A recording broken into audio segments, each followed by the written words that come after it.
yang memperingati hari lahirnya Nabi Muhammad SAW sekaligus meningkatkan ajang silaturahmi. Ratusan alumni Fakultas Perikanan Universitas Abu Yatama Aceh menggelar maulid dan mubes. Kegiatan tersebut berlangsung di Kompleks Taman Ratu Safiatuddin Banda Aceh Sabtu pagi. Seratusan alumni Fakultas Perikanan Universitas Abu Yatama Aceh dari semua angkatan mengikuti kegiatan peringatan Maulid Nabi Muhammad SAW yang dipusatkan di Anjungan Pidijaya, Kompleks Taman Ratu Safiatuddin Banda Aceh pagi tadi. Kegiatan tersebut bertujuan untuk menjalin silaturahmi dan menjadi forum pertemuan antara alumni dan para dosen yang masih mengabdi di Fakultas Perikanan Universitas Abu Yatama Aceh. Selain mengadakan reuni, dalam kesempatan tersebut, panitia turut juga memberikan santunan kepada 22 anak yatim piatu sebagai rasa kebanggaan para alumni untuk bisa berbagi. Dan momen maulid tersebut turut juga diadakan ceramah agama yang disampaikan oleh Tunku Muhammad Umar.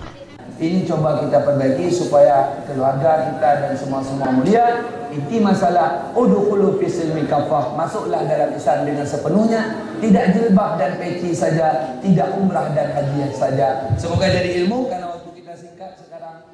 Pada acara gugus dan sekaligus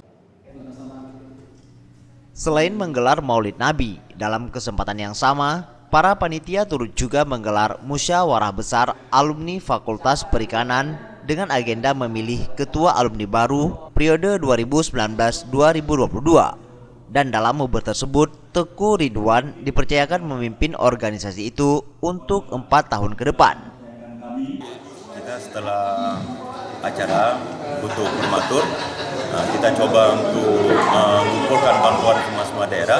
Jadi data program pertama yang kita lakukan adalah membuat ataupun mendata semua alumni, jadi sehingga terhimpun database-nya, sehingga kita bisa memetakan dari awal tahun 1985 sampai 2018, boleh katakan lebih 3 dekade, 30 tahun lebih umurnya ini, alumni dari Fakultas Perikanan, sehingga kita bisa mempererat.